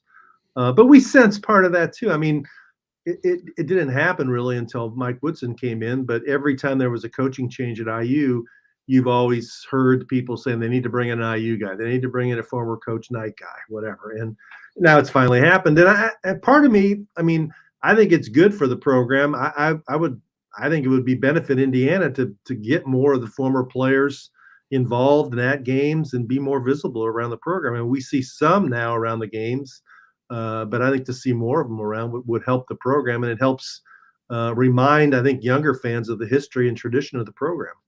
Absolutely, because that's the foundation of it. Unfortunately, Indiana is one of the few teams that I put in that upper elite, still consider them in that upper elite aura, but they've had so many more coaches than a lot of these other programs have had.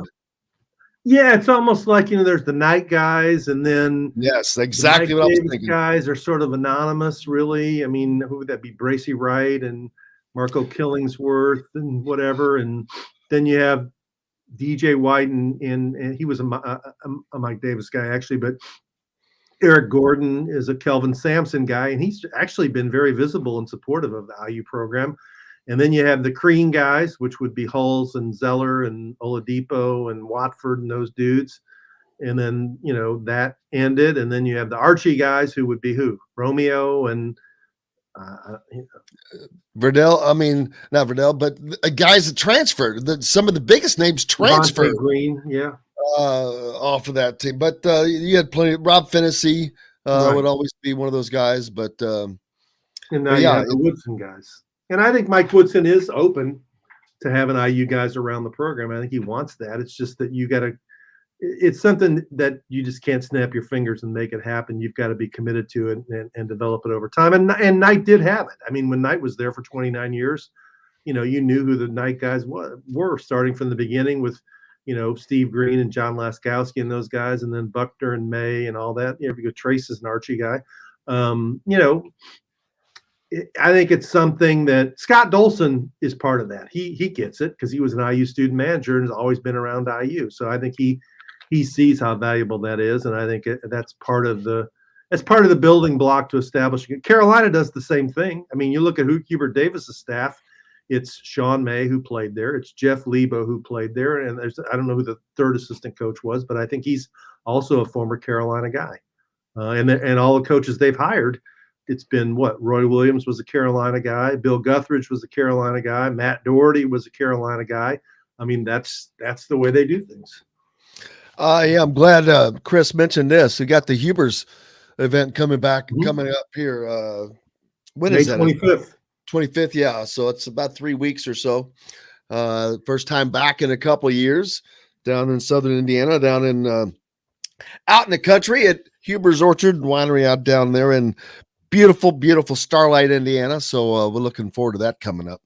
But yeah. Will we know what Trace Jackson Davis's decision is by then, or is the deadline June 1st? The deadline is June 1st. Okay.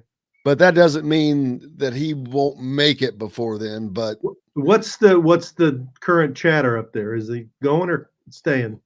It depends on who you talk to. You talk to me, I say he's staying, and I just don't see a lot of people pushing that he's going because there's no guarantees. He's just not close enough to me to have a guarantee of anything close to what he's going to probably. I think he's going to probably command what Nigel Pack did over 2 years to get for one season here. As crazy as that sounds. And a car, 400,000 in a car. Don't forget the car. Oh no, I think he'll get that at least or more. Well, I mean, there are people saying, and I don't know if it's true or not. Jeff Goodman tweeted it, and I saw it repeated in another story that Oscar Shibwe, who's coming back to Kentucky, was a consensus National Player of the Year, has the potential to get $2 million in NIL money. So I think Trace Jackson Davis is more valuable than Nigel Pack. So I'm not saying he deserves $2 million, but I would think he'd have a very substantial 6-figure deal. I expect it to be just that, man. It's not going to be me. I wish I was his manager or something at least. No NIL deals for me though, unfortunately. And what about Dexter Dennis? Where does that stand? That depends on top 6 expected. Yeah, that's just. But it is kind of funny that has just gone dead silent. I thought I read yesterday that he's releasing his top 6. Top six coming out. But I mean, it's who's like your top 6? Oh, for him? No, for you. Yeah. Oh, yeah. I need to release a top 6, so do I, and then cut it down to a top 5, and then a final 4. And, you got the hats in the background. Now you could do the thing at the table where you put the hat on. Yeah, I almost picked the wrong one by mistake. Perfect. Well, man, I hope I get to see you out of the track this week. Are you coming down? I'm planning on it. Trying to do that. The weather's going to hold out for us. All right. We'll see. Sounds good. But I cannot thank you enough as always, man. Good to see you again. Good to see you. And our good buddy Bob was back. Bob Kravitz he had been off for a few weeks under the weather, so he's back. So I know he's not going to be able to run that Jay Mariotti story, but I want him just to email it to me so I can read it. He had the big tease for the story I wanted to read, and now I don't get to read it. So I know it. Send me Kravitz's email, and I'm going to email him and say, just send me a personal copy. I want to read about Jay Mariotti. I don't know what's wrong with me. I knew Jay growing up, and I've always wondered what happened to him when he fell off the map. I mean, he went from being sort of the early edition of Stephen A. Smith being persona non grata. Yeah, I'm like, you forgot, and then you forget about it. I mean, he was on all. I would see him on all those the shows, the afternoon shows, the early ESPN afternoon shows that they would have. Yeah, he was with the sports writers Around the Horn. Yeah, there you go. He was one of the founding fathers of Around the Horn. Really?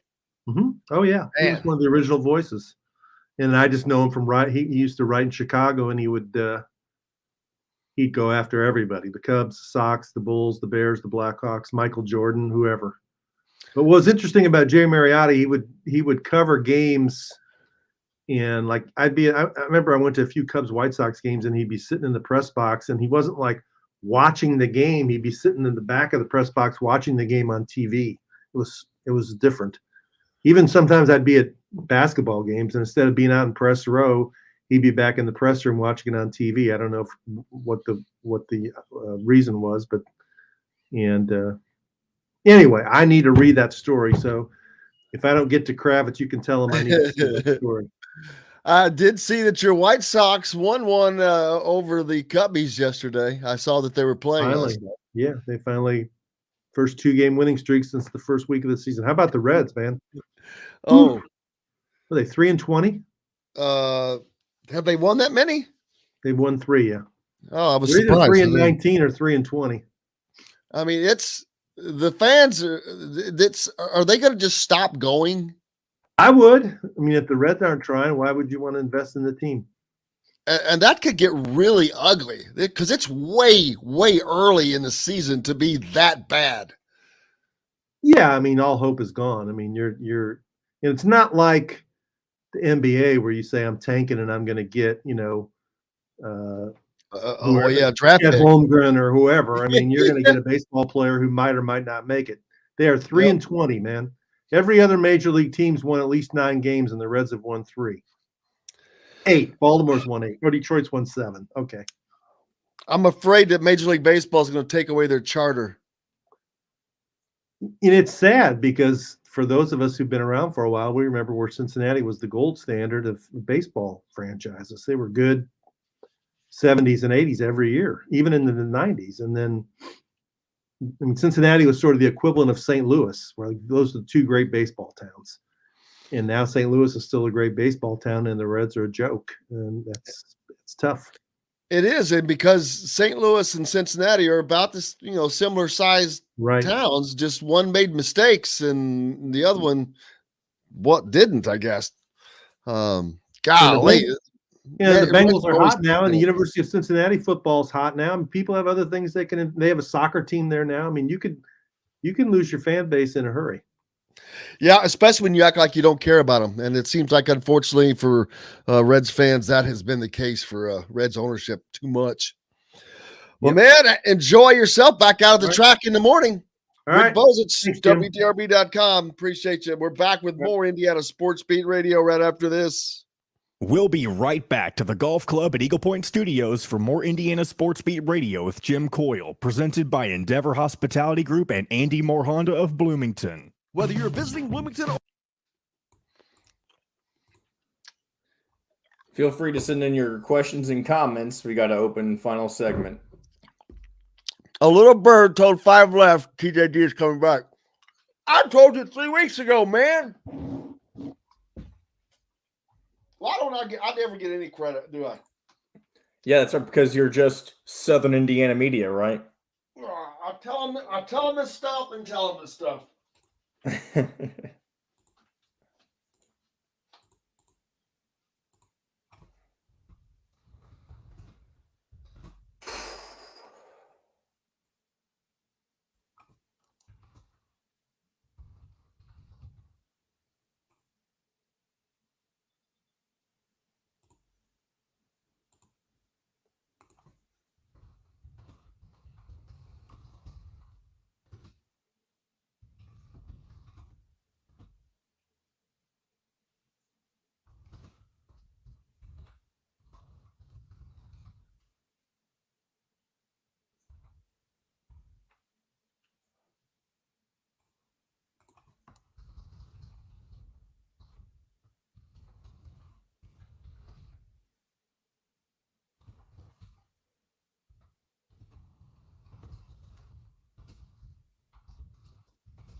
Hey, by the way, just a reminder, if you want to have that Caleb, I can't remember his last name, but the guy on tomorrow or Friday to talk about Derby picks. Like I said, I don't remember his name off the top, but you had him on last year. You got 30 seconds, by the way.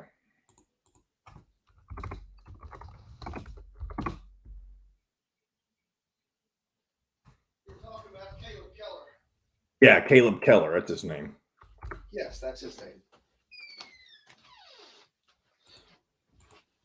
All right, here we go. Week Monday through Friday.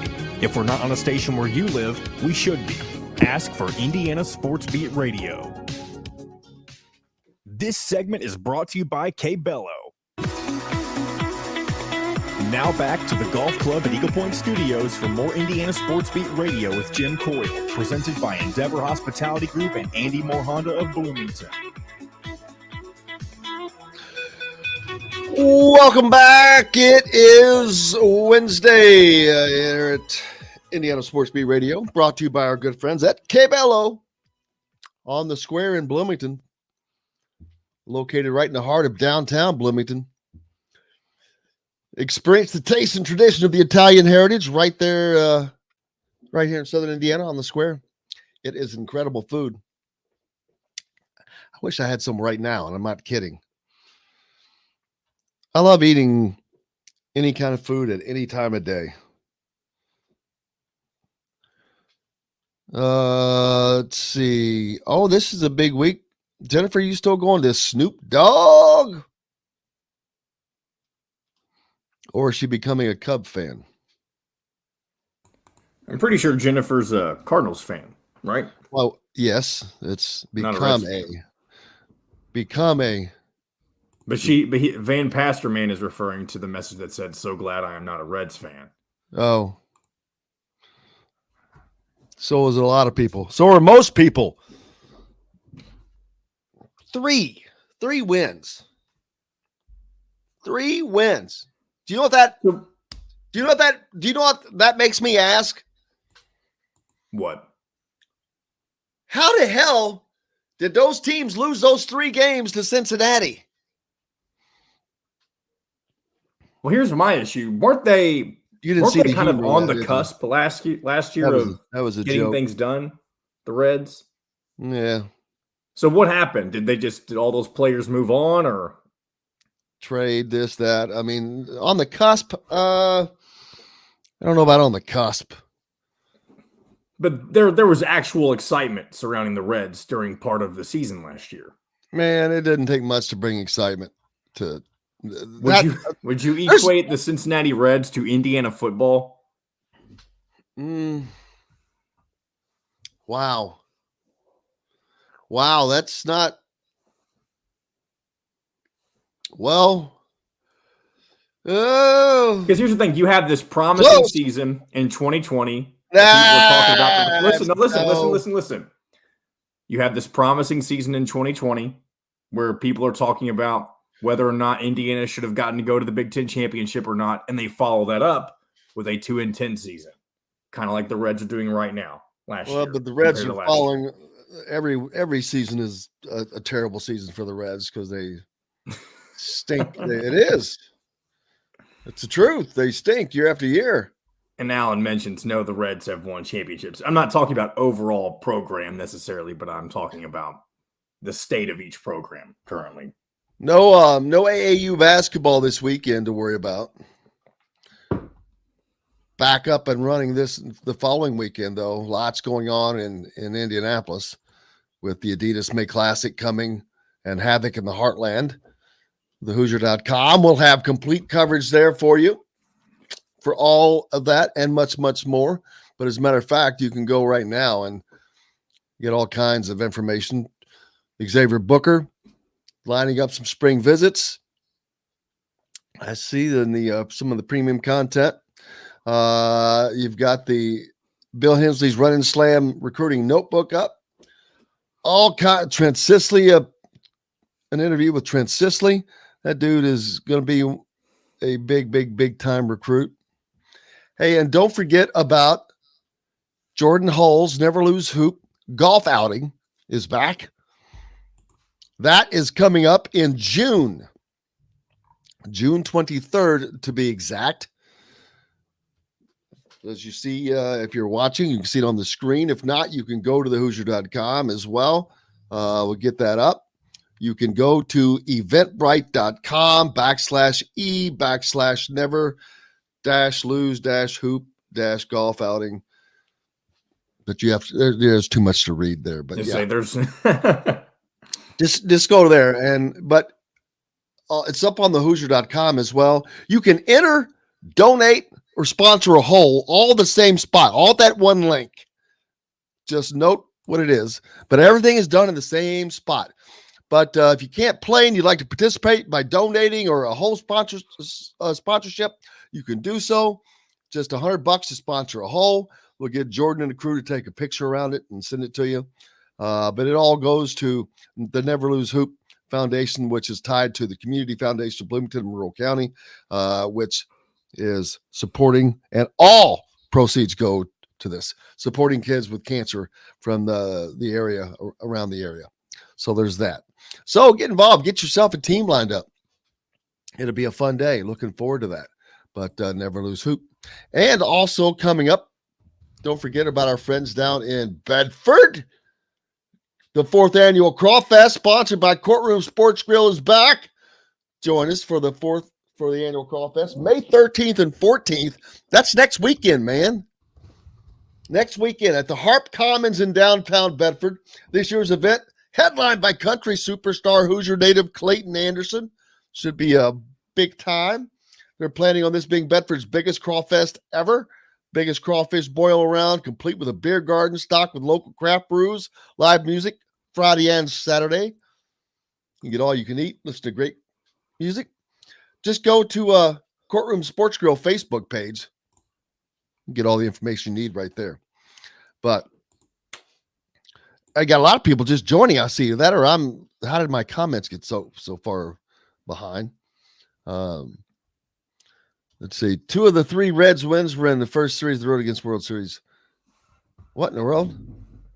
2 of the 3 wins that the Reds have came in the series opener against I remember that series. Oh my God, that's hilarious.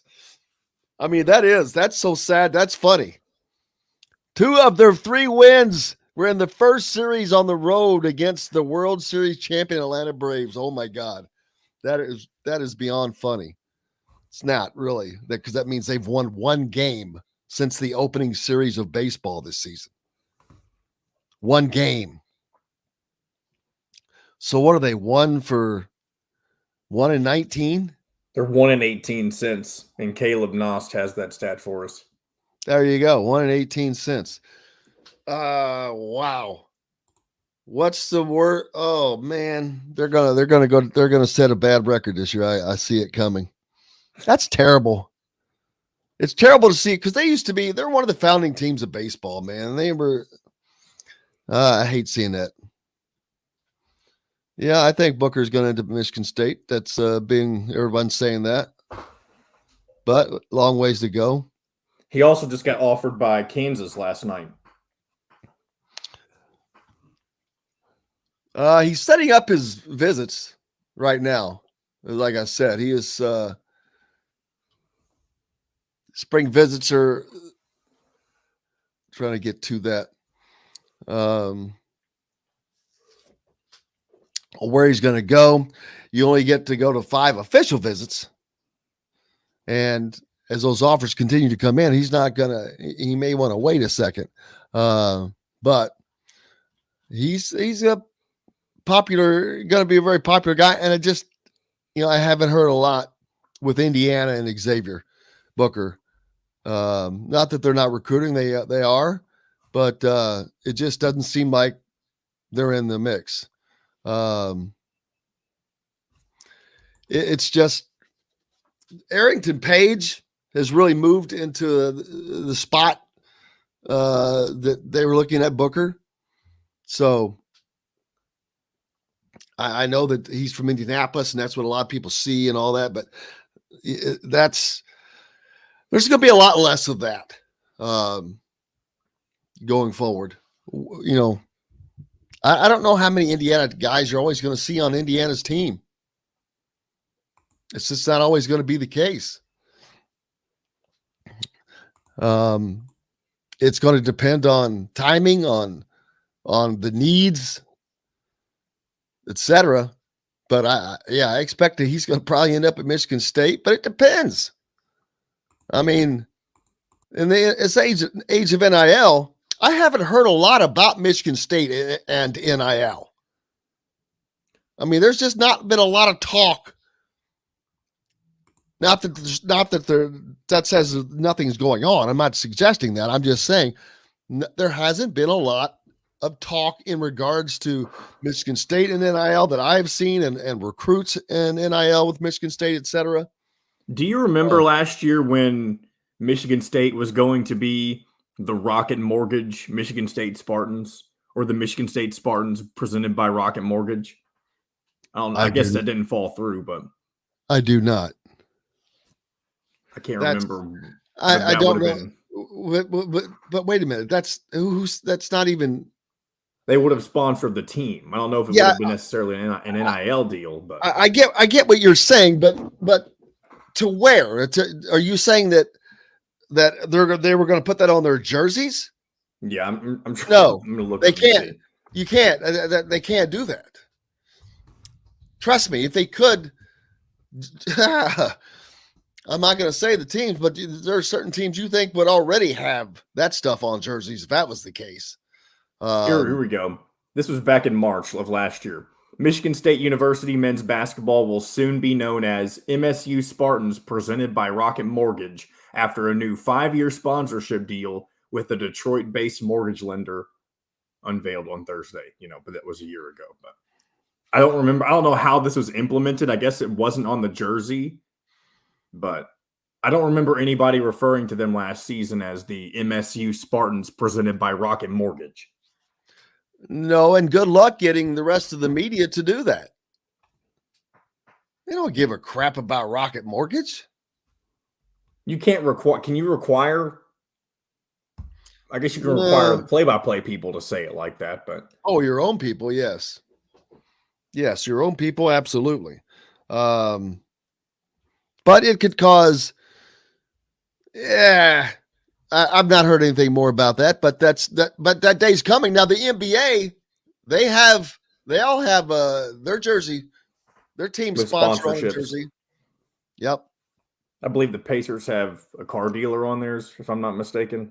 All I know is the Celtics has Vistaprint, baby. Vistaprint is on the Celtics. I just find that funny. Pacers have Motorola, the phone company. Yeah, the soccer was probably the first to do it. But they have all sorts of sponsorships on their jerseys. Yeah, you'll see multiple. Yeah. It's kind of like NASCAR, kind of like motorsports. Yep. Getting with that. But another fun day, as always. Great to have Bob Kravitz from The Athletic back. So Bob continues getting healthier each day and getting out there. He seemed great. Kyle Neddenriep, big thanks to you as well, man, from the Indy Star for joining us as always. Rick Bozich, Hall of Famer from WDBRE.com as well. I cannot thank you guys enough as always. You're the most important. John, thank you as well. But most importantly, thanks to you guys. Without you all, we have no reason to be here. Looking forward to coming back and getting to do this all again tomorrow. John, to go through the lineup, my brother. We'll have Dustin Schutte back with us. We'll have Derek Jackson, Matt Taylor, and Chris Denari with us. Man, it's loaded on Thursdays. We got to spread some of that out somewhere, huh? Yeah, DJ shifted on us, so it kind of made us top heavy on Thursday. Guys, I hope you all have a great one. I hope you have a great Wednesday. You made it through. It's halfway. Until tomorrow, I'm Jim Coyle. I will see you on the radio. Thanks for listening to Indiana Sports Beat Radio. Be sure to subscribe to our YouTube page for more clips and team coverage of Indiana basketball, football, and more. You can also find full episodes and tons of other content on thehoosier.com. We'll see you next time for another edition of Indiana Sports Beat Radio.